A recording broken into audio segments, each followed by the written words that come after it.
സമകാലികാവസ്ഥയിൽ അസ്വസ്ഥപ്പെടുത്തുന്ന കാഴ്ചകളിൽ ആദ്യത്തേത് പൗരുഷത്വത്തിന്റെ ചെറുത്തുനിൽപ്പുകൾ അടയാളപ്പെടുത്താത്ത ജീവിതങ്ങളെയാകുന്നു. ഹൃദയങ്ങളിൽ കനലുമായി ഉയർന്ന് അനീതിക്കുമേൽ അഗ്നിമഴയായി പൊഴിയേണ്ടവർ, കാലികാവസ്ഥയോട് നിർദാക്ഷിണ്യം കലഹിക്കേണ്ടവർ, നട്ടെല്ലുകൾ വളച്ച് അധികാരികളോട് സമരസപ്പെടുന്ന ദയനീയ കാഴ്ചകൾക്കു നടുവിൽ നിന്നുകൊണ്ട് സാറ ജോസഫിന്റെ ഊരുകാവലിൽ നിന്ന് ആശയം ഉൾക്കൊണ്ട് മുസരീസ് അവതരിപ്പിക്കുന്നു കനൽ സാഗരം.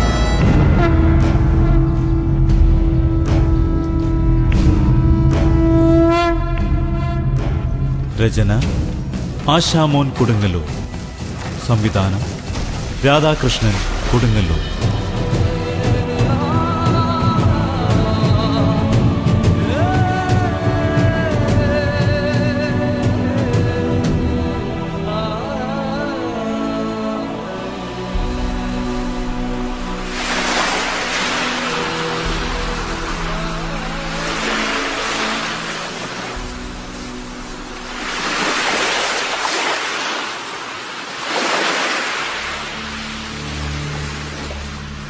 അല്ലയോ മഹാസാഗരമേ, ഞാൻ നിന്നെ ആദ്യമായിട്ടാണ് കാണുന്നത്. നീ എന്നെ അറിയുമോ? ഞാൻ അംഗദൻ. കേട്ട് കാണും, കിഷ്കിന്ധ്യ. വടക്ക് എന്ന് പറഞ്ഞാൽ വടക്ക് വടക്ക്. നളന്റെ കരവിരുതിൽ തിളങ്ങിയിരുന്ന ബാലിയുടെ നാട്, അതാണ് എൻ്റെ നാട്. പുഴകൾ, മരങ്ങൾ, വയലുകൾ, ഗ്രാമങ്ങൾ, നഗരങ്ങൾ, കാടുകൾ എല്ലാം എൻ്റെ നാട്ടിലുണ്ട്. അല്ല, എൻ്റെ നാടല്ല. ഇപ്പോൾ അത് എൻ്റെ നാടല്ല. എൻ്റെ നാടല്ല. എൻ്റെ നാടല്ല.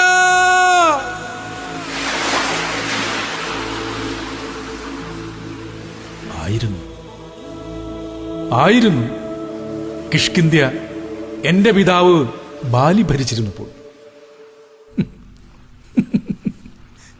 ഞാനൊരു രാജകുമാരനാണ്, കിഷ്കിന്ധ്യയുടെ അടുത്ത അവകാശി. നിനക്കൊരു തമാശ കേൾക്കണം. എന്റെ അച്ഛൻ ബാലിക്കൊരു കഴിവുണ്ടായിരുന്നു. യുദ്ധസമയത്ത് എതിരാളിയുടെ പകുതി ശക്തി അച്ഛന് കൈവരും. അതുകൊണ്ട് അച്ഛനെ തോൽപ്പിക്കാൻ ആർക്കും കഴിഞ്ഞില്ല. അതിൻ്റെ ഒരു ചെറിയ അഹങ്കാരം അച്ഛനു മാത്രമല്ല, കിഷ്കിന്ധ്യയിലെ എല്ലാ പൗരന്മാർക്കും ഉണ്ടായിരുന്നു. പക്ഷേ പിഴച്ചു. അതെ, അച്ഛനു പിഴച്ചു. കണ്ണടച്ചു തുറക്കും മുമ്പേ ഞങ്ങൾ അഗതികളായി. ഈ കടലും തിരയും കാറ്റും എല്ലാം അംഗദന്റെ മനസ്സാണ്. ഒരിക്കൽ ചിറപൊട്ടി അതൊഴുകും. ആ പ്രളയജലത്തിൽ ഒലിച്ചു പോവുക മനുഷ്യർ മാത്രമായിരിക്കില്ല, ഉറപ്പ്. അധർമ്മത്തിന്റെ അടിത്തറയിൽ പണിതുയർത്തിയ ചില വിഗ്രഹങ്ങളും കടപഴകും.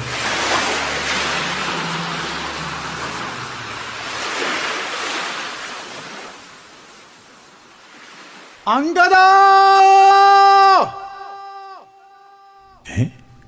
ആദിയൻ, നീ എവിടെയാ? ഇവിടെ ഈ പാറക്കൂട്ടം കയറി വരുന്നു.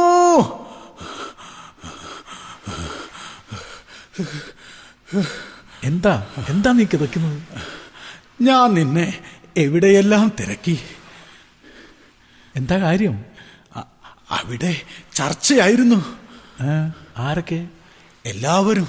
രാമനും ലക്ഷ്മണനും മാരുതി ദളപതിമാർ, അങ്ങനെ എല്ലാ പ്രമുഖരും. എന്താ, പരന്നു കിടക്കുന്ന സമുദ്രം കണ്ടപ്പോൾ രാമൻ ഭയന്നു? സീതയെ വേണ്ടെന്ന് വെച്ചു? പതുക്കെ പറ. സമുദ്രത്തിന്റെ കാര്യത്തിൽ തീരുമാനമായി. നളന്റെ നേതൃത്വത്തിൽ സേതുബന്ധനം. പക്ഷേ അതല്ല കാര്യം. രാവണനെ ദൂതയക്കുന്നു. ദൂതോ? എന്തിന്? സീതയെ തിരിച്ചു തന്ന് കീഴടങ്ങുക, യുദ്ധം ഒഴിവാക്കുക.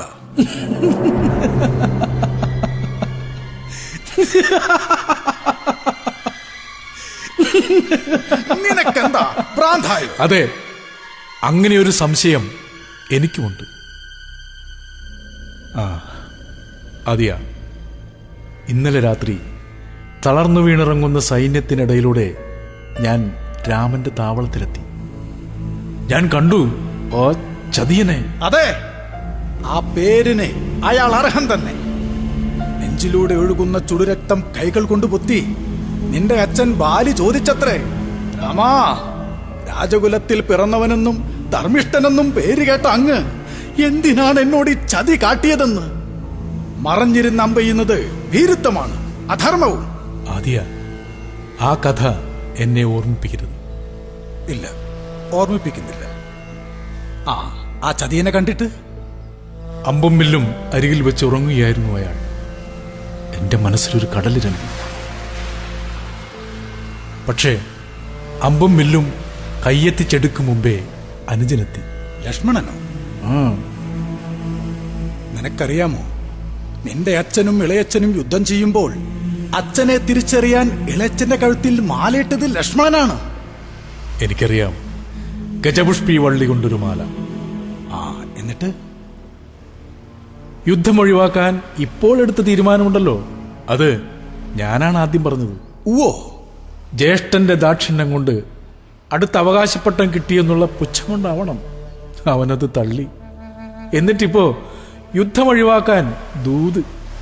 ആട്ടെ, ആരാണ് ദൂത് പോകുന്നത്? അംഗദൻ. നീ? ആദിയാ, രാമനാണ് നിന്റെ പേര് നിർദ്ദേശിച്ചത്. ഇളയച്ചൻ സുഗ്രീവൻ അത് പിന്താങ്ങി. ദൂത് പോയവരെ പോലും കൊല്ലാൻ മടിക്കാത്ത ക്രൂരനാണ് രാവണനെന്ന് അവർക്കറിയാം. എന്റെ ശല്യം അങ്ങനെ തീരുമെന്നാവും പ്രതീക്ഷ. ദൂത് രാജധർമ്മമാണെന്നാണ് രാമൻ പറയുന്നത്. കൊള്ളാം, രാമൻ ഇപ്പോൾ രാജധർമ്മത്തെക്കുറിച്ചും സംസാരിച്ചു തുടങ്ങിയോ? അംഗദ, ഈ സമുദ്രം കടക്കാൻ കഴിയുമോ? എനിക്ക് അശേഷം ഭയമില്ല. പക്ഷേ കടലിന്റെ അലർച്ച കേട്ട് രാമൻ അമ്പെടുത്തു. എന്തിനെ? കടലിന്റെ ഗർവ് തീർക്കാൻ.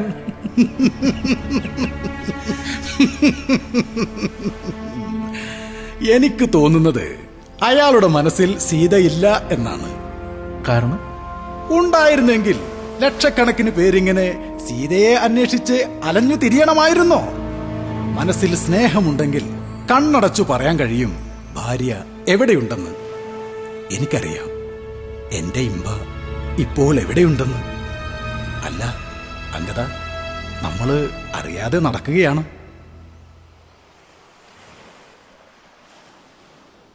ആദിയ, അംഗദനൊരു ശാപം കിട്ടിയ ജന്മമാണ്. അംഗദ, നീ എന്താ ഇങ്ങനെ? നിനക്ക് പറഞ്ഞാൽ മനസ്സിലാവുമോ? ഈ കടൽ തീരം വരെ ഞാൻ ലക്ഷ്മണന്റെ വാഹനമായിരുന്നു. അത് ഞാനും കണ്ടതാണ്. അച്ഛനെ കൊല്ലാൻ കൂട്ടുനിന്നവനെ തോളിൽ ചുമന്ന് നടക്കേണ്ട ഗതികെട്ടവൻ. അംഗദ, കരയരുത്. നീ ബാലിയുടെ മകനാണ്. അതെ, ഞാൻ ബാലിയുടെ മകനാണ്. 3 ലോകങ്ങളിലും അറിയപ്പെടുന്ന രാമന്റെ ചതിയൻ മഹേന്ദ്രാസ്ത്രം ജീവനെടുത്ത ബലവാനായ ബാലിയുടെ പുത്രൻ. മനസ്സിൽ ആഴമളക്കാൻ കഴിയാത്ത ആഴിയും കൊണ്ട് നടക്കുന്നവൻ അംഗദൻ. അംഗദ, നാം കുറെ ദൂരത്തായി. വരൂ, നമുക്ക് തിരിച്ചു പോകാം. തിരിച്ച് ഞാൻ മാത്രമേ പോകുന്നുള്ളൂ. ഞാൻ ഒരേ ഒരാളുടെ പൗരുഷം കാണിക്കാൻ ആയിരങ്ങളെ കുരുതി കൊടുക്കുന്ന യുദ്ധമാണ് നടക്കാൻ പോകുന്നത്. അതിൽ ഒരാദിയൻ വേണ്ട. നീ തിരിച്ചു പോകും. ആയിരങ്ങളിൽ നിന്റെ കുറവ് ആരും അറിയില്ല. അംഗദ, ഞാൻ മുച്ചിലിയിൽ നിന്നെ കാത്ത് നിന്റെ പ്രിയപ്പെട്ടവൾ ഇമ്പയുണ്ടാകും. പോ. ആദിയ, പിന്നെ അലക്കുകാരൻ തൊപ്പന്റെ മകൾ ഇയയില്ലേ? ഇയയോട് അംഗദൻ തിരിച്ചെത്തുമെന്നും ഇനിയും മുച്ചിലിയിലെ ഉപ്പളങ്ങളിലെ സന്ധ്യയിൽ ഒരുമിച്ചിരുന്ന് കഥകൾ പറയുമെന്നും പറയണം. പറയാം.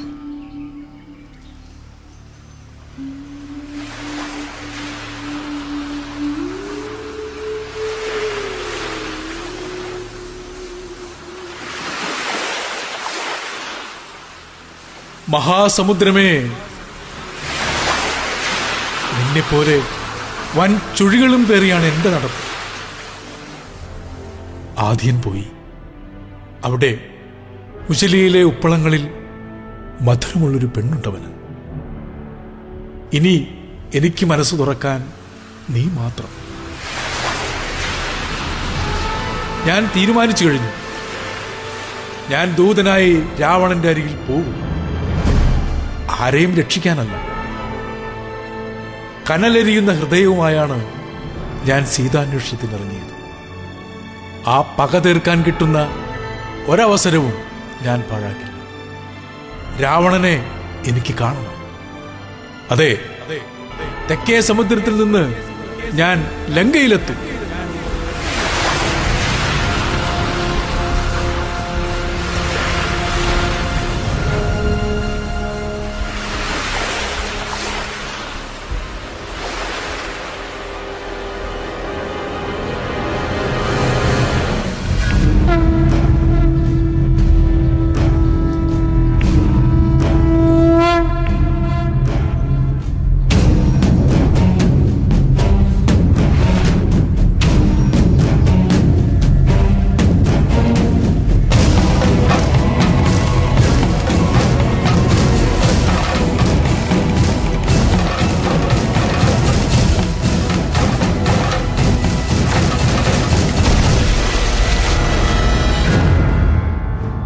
അങ്കദൻ അല്ലേ?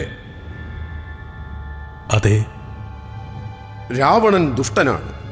അരികിലെത്തുന്ന ഏതെതിരാളിയെയും ഞാൻ വകവരുത്തും. എന്നിട്ടും ഒരാത്മഹത്യക്ക് നിന്നെ പ്രേരിപ്പിച്ചതാരാണ്? ആരുമല്ല, ഞാൻ ഏറ്റെടുത്തതാണ്. കാലനെയും ഇന്ദ്രനെയും വെല്ലുവിളിച്ച് എന്റെ അടുത്ത് നീ സ്വയം പ്രേരിതമായി വരണമെങ്കിൽ അതിനൊരു കാരണം കാണും. പറയൂ അങ്കദ, നിന്റെ അച്ഛൻ? അറിയും, മഹാബലവാനായിരുന്നു. ബലവാൻ? രാവണനേക്കാളും ബലവാൻ? പ്രഭു, അങ്ങനെയും പറയും. അങ്കദൻ, നീ നിൽക്കുന്നത് വൈശ്രവണനെ ജയിച്ച രാവണന്റെ അരികിലാണ്. സംസാരിക്കുമ്പോൾ സൂക്ഷിക്കുക. ഏതൊരബദ്ധവും മരണകാരണമായേക്കാവുന്ന ലങ്കാപുരിയിലാണ് നീ ഇപ്പോൾ. അറിയാം. അങ്ങയുടെ കോപം തണുത്തെങ്കിൽ പറയാം. ഞാൻ അങ്കദൻ, ബാലിയുടെ പുത്രൻ. ബാലിയുടെ പുത്രൻ? ഞാൻ ഊഹിച്ചു. അസാമാന്യ ധൈര്യമുള്ള ഒരുത്തനെ ലങ്കാപുരിയിൽ കാലുകുത്തും. എങ്കിലും ചോദിക്കട്ടെ, ഇന്ദ്ര വരുണ യമ കുബേരാദി ദിക്പാലകന്മാരെ ദാസന്മാരാക്കിയ എന്റെ അടുത്തേക്ക് വരാൻ ധൈര്യം കാട്ടിയ നീ എങ്ങനെ രാമന്റെ ദാസനായി കഴിയുന്നു? പരാജിതനായൊരു യുവരാജാവാണ് ഇവിടെ ദൂതുമായി വന്നിരിക്കുന്നത്. കഷ്ടം. അങ്കദ, ബാലിയെപ്പോലൊരു അധികായനൊപ്പം യുദ്ധം ചെയ്ത് പരാജയപ്പെട്ടവനാണ് ഞാൻ. പക്ഷേ ആ പരാജയം ബാലിയോടുള്ള ബഹുമാനമായി മാറിയെന്നതാണ് സത്യം. നീ എങ്ങനെ പരാജയപ്പെട്ട രാജാവാകും? പരാജയപ്പെടാൻ നീ നിന്റെ ശത്രുവിനോട് യുദ്ധം ചെയ്തു. നിനക്ക് ഞാനാണോ ശത്രു, അതോ രാമനോ? ഒളിയമ്പയത് അച്ഛനെ കൊന്നവനും അബലയായൊരു പെണ്ണിനെ മോഷ്ടിച്ചവനും എന്റെ ശത്രുക്കളാണ്. ഇത്തരം മറുപടികൾ രാവണൻ ഒരിക്കലും സഹിക്കാറില്ല. ഉടലും തലയും വേർപെട്ട് കിടക്കുന്ന കാഴ്ചകൾ ലങ്കാപുരിയുടെ വീഥികൾക്ക് പുതുമയുമല്ല. പക്ഷേ ഞാൻ നിന്നോട് ക്ഷമിക്കുന്നു. എന്റെ മുൻകോപത്തിനൊരിരയായിട്ടായിരിക്കാം നിന്നെ തന്നെ അവർ തിരഞ്ഞെടുത്തത്. പിന്നെ ഞാൻ ഏതു പെണ്ണിനെ മോഷ്ടിച്ചു എന്നാണ് നീ പറഞ്ഞത്? സീതയെ. ആ കഥയെ നിനക്കറിയാവൂ. അതിനു മുമ്പ് ശൂർപ്പണക എന്നൊരുത്തിയെ നീ അറിയുമോ? സീതയെ പോലെ അവളും ഒരു പെണ്ണാണ്, എന്റെ സഹോദരി. അവളോട് കാണിച്ച ക്രൂരതയ്ക്ക് പകരം ചോദിക്കാതെ രാമന്റെ അടിമയാകാൻ ഞാൻ അങ്കദനല്ല.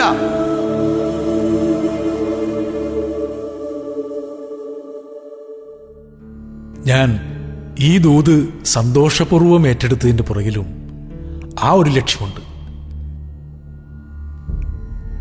അങ്ങയുടെ സഹോദരൻ വിഭീഷണൻ രാമന് കീഴടങ്ങി.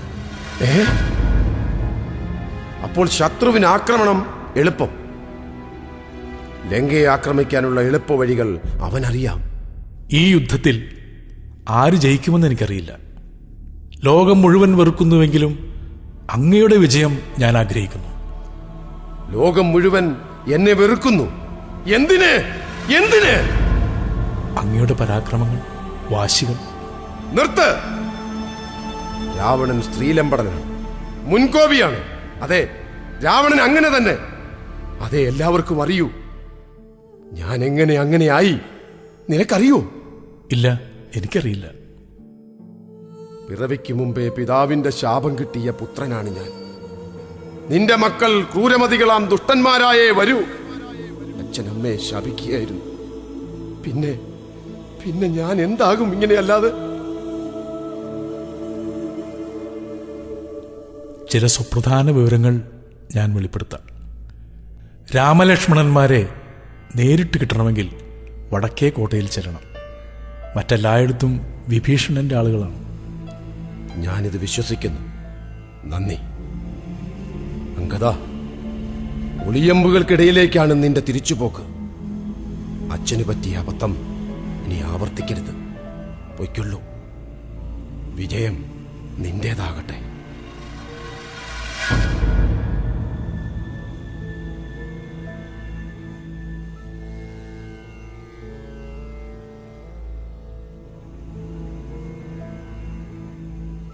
അകത്ത് ശത്രു ഉള്ളപ്പോൾ വിജയം എളുപ്പമല്ല. എങ്കിലും വിഭീഷണ, സീതയെ വിടണമെന്ന് നീ ആവശ്യപ്പെട്ടുവെന്നത് ശരി തന്നെ. പക്ഷേ ഒരിക്കലും നീ എന്നോട് ചോദിച്ചില്ല സീതയെ എന്തിനു കൊണ്ടുവന്നു എന്ന്. എന്റെ രക്തം തന്നെയല്ലേ നീ? നിനക്കത് മനസ്സിലാകുമെന്ന് ഞാൻ കരുതി. ഇല്ല, ആർക്കും എന്നെ മനസ്സിലാവില്ല.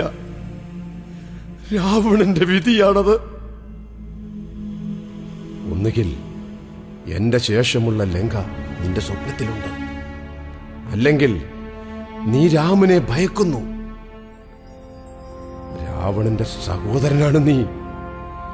അത് നീ മറക്കരുതായിരുന്നു വിഭീഷണ. മറക്കരുതായിരുന്നു.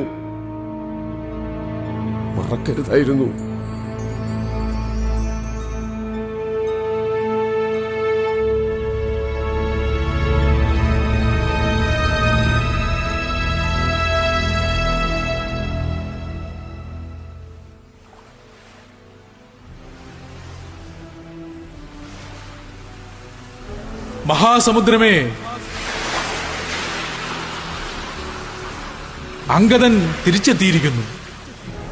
അവന്റെ ഉള്ളിലെ പകയിൽ പകുതി രാവണന് പകുത്തു കൊടുത്തുകൊണ്ട് ഇനി യുദ്ധം.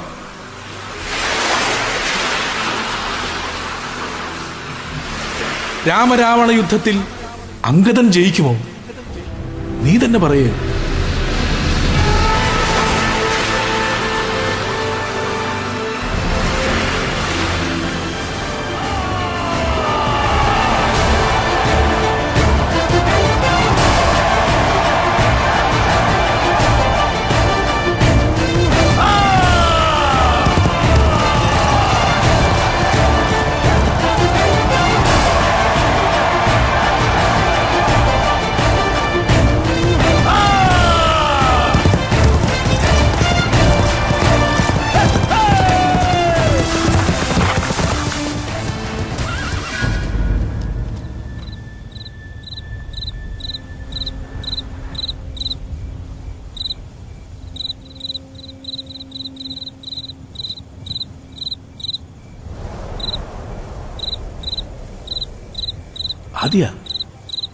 ആദിയ ആരാണ്? ഞാനാ, അങ്കദൻ. എന്റെ ഈ രാത്രിയിൽ കാര്യമുണ്ട്. ഇമ്പ ഉറങ്ങിയോ? എങ്കി വാ, നടക്ക്. എന്തു പറ്റി നിനക്ക്? യുദ്ധം രാമൻ ജയിച്ചുകൊണ്ടിരിക്കെ ലങ്കയിൽ വലിയ തീക്കുണ്ടമുണ്ടാക്കപ്പെട്ടു. എന്തിന്? എല്ലാവരും കരുതിയത് മരിച്ചവരുടെ ശവശരീരങ്ങൾ ദഹിപ്പിക്കാനെന്നാണ്. പിന്നെ ആയിരങ്ങൾ കൊല്ലപ്പെട്ട യുദ്ധം എന്തിനു വേണ്ടിയായിരുന്നോ? അതിനെ പച്ചയ്ക്ക് കത്തിക്കാനുള്ള തീക്കുണ്ടമായിരുന്നു അത്. സീതയെ? അതെ, രാവണൻ മാന്യത കാട്ടിയതുകൊണ്ട് അഗ്നി സീതയെ തൊട്ടില്ല. പക്ഷെ ഇപ്പോ എന്തുണ്ടായി? ആരോ എന്തോ പറഞ്ഞതിന്റെ പേരിൽ ഗർഭിണിയായ സീതയെ കാട്ടിൽ ഉപേക്ഷിക്കാൻ തീരുമാനിച്ചിരിക്കുന്നു. ആര്? അയാൾ. എന്താ നിന്റെ കയ്യിൽ? ഇരുമ്പിനാൽ സൃഷ്ടിക്കപ്പെട്ട വാൾ. മിന്നൽ പിണരിന്റെ വേഗതയിൽ തല വേർപ്പെടുത്താവുന്ന വാൾ. നീ ഇതുമായി? ഞാൻ രാമനോട് യുദ്ധം പ്രഖ്യാപിക്കുന്നു. അങ്കദാ!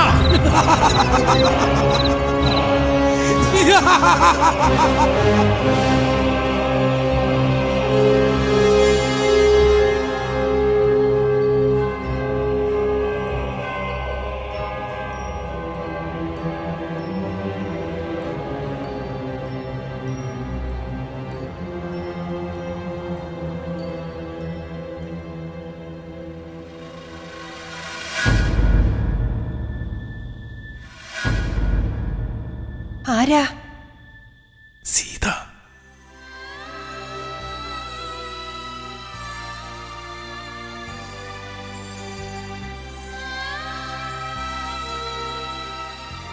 ആരാ? ഞാൻ അങ്കദ. കേട്ടിട്ടുണ്ട്. കേൾക്കാൻ വഴിയുണ്ട്.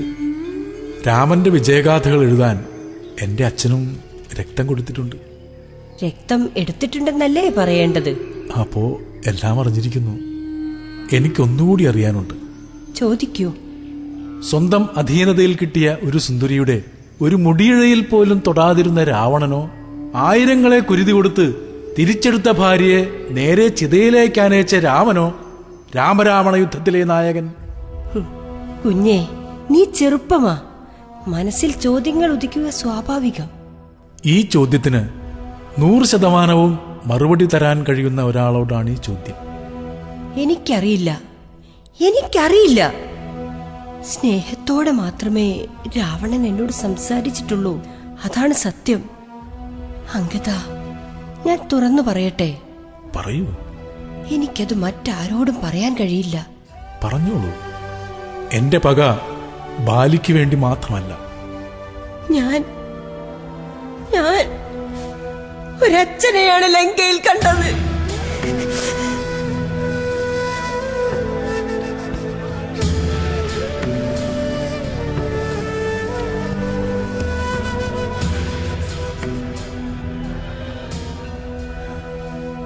നൂറായിരം വൃക്ഷങ്ങളുടെ കെട്ടുമിളഞ്ഞ വേരുകളിൽ പൊടിഞ്ഞ നാമ്പുകൾ. ലങ്കയിൽ അഗ്നി വലയം ചെയ്തപ്പോൾ ഒരലർച്ചയെങ്കിലും ഞാൻ പ്രതീക്ഷിച്ചു. എന്റെ പാതിവൃത്യത്തെ അഗ്നി ഭയന്നു. രാമന്റെ ചതിപ്രയോഗം എനിക്കറിയാം. അത് അഗ്നിപരീക്ഷണമായിരുന്നില്ല, കത്തിച്ച് ചാമ്പലാക്കുകയായിരുന്നു. അങ്കദ, സംശയം വേണ്ട. അല്ലെങ്കിൽ ഗർഭിണിയായ സീതയെ എന്തിന് വന്യമൃഗങ്ങൾ വിഹരിക്കുന്ന കാട്ടിലയക്കണം? അപവാദങ്ങളെ അദ്ദേഹം ഭയക്കുന്നു. നുണ. രാമൻ അപവാദരഹിതനാണെന്ന് ആര് പറഞ്ഞാലും ബാലിയുടെ മകൻ വിശ്വസിക്കില്ല. ഉത്തമയായൊരു ഭാര്യയെന്ന് നാളുകൾ എന്നെ വാഴ്ത്തിയേക്കാം. പക്ഷേ മനസ്സിൽ പകയുടെ കനലുമായി രാമന് ദാസ്യവേല ചെയ്യുന്ന നിനക്ക് കഴിയാത്തത് ഒരു പെണ്ണായ എന്നിൽ നിന്നും നീ പ്രതീക്ഷിക്കരുത്. ദാസ്യവേല നമ്മുടെ വിധി. അതെ, എന്റെയല്ല, സീതയുടെ വിധി. എന്റെ വിധി ഞാനിതാ തിരുത്തുന്നു. അങ്കദ, എന്താണിത്? വാൾ. എനിക്കയാളെ കൊല്ലണം. അങ്കദ, കുഞ്ഞെ, എന്റെ ഉറക്കം നഷ്ടപ്പെടുത്തിയിട്ട് രാമൻ ഉറങ്ങുകയാണ്. ഉറങ്ങുന്നവനെ കൊല്ലുന്നത് മര്യാദയല്ല. മറഞ്ഞിരുന്നു കൊല്ലുന്നതോ? അതും മര്യാദയല്ല. പക്ഷേ അങ്കദ, എന്നെ ഒന്ന് സഹായിക്കാമോ? തീർച്ചയായും. അങ്കദന്റെ ജീവൻ വേണോ? എന്നെ ഒന്ന് രക്ഷപ്പെടുത്തുമോ? അങ്കദൻ തയ്യാർ. എങ്കിൽ പറയൂ, ഒരു മകനോടെന്ന പോലെ പറയൂ. മോനെ, എന്നെ ഒന്ന് കൊന്നു തരൂ.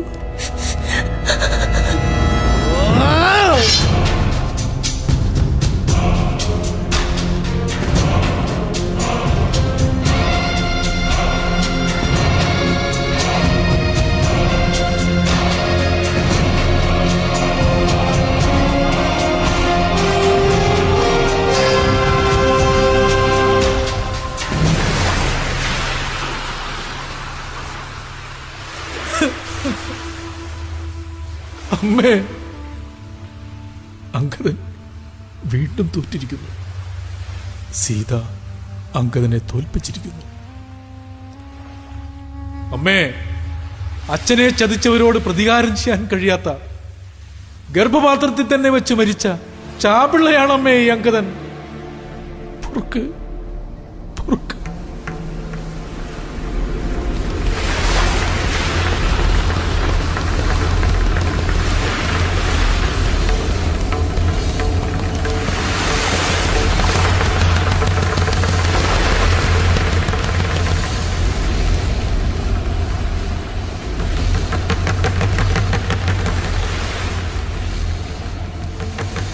അമ്മേ, നിന്റെ ഗർഭപാത്രത്തിൽ വീണ്ടും അങ്കുതന്മാർ അങ്കുരിക്കും.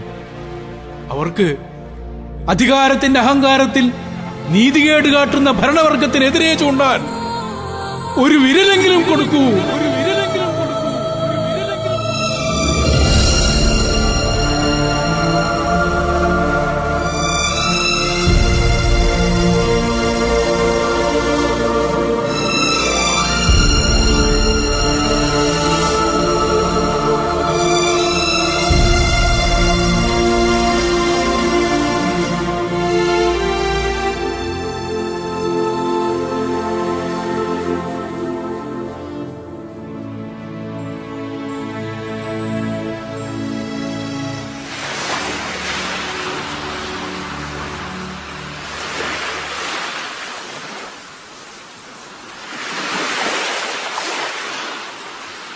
കഥാപാത്രങ്ങളും ശബ്ദം നൽകിയവരും: അങ്കദൻ രാധാകൃഷ്ണൻ കൊടുങ്ങല്ലൂർ, രാവണൻ സജി കുടശനാട്, ആദിയൻ സലാം കേച്ചേരി, സീത ഗീത ജനാർദ്ദനൻ. ശബ്ദലേഖനവും പശ്ചാത്തല സംഗീതവും ഡ്രീംസ് ഡിജിറ്റൽ മീഡിയ, ബഹ്റൈൻ. സാങ്കേതിക സഹായം മിനേഷ് എടപ്പാൾ, സുരേന്ദ്രൻ ഇടപ്പള്ളി, രാധാകൃഷ്ണൻ ചാലാട്, ഉമ്മർ കടലൂർ. അവതരണം മുസിരീസ്. രചന ആശാമോൻ കൊടുങ്ങല്ലൂർ. സംവിധാനം രാധാകൃഷ്ണൻ കൊടുങ്ങല്ലൂർ.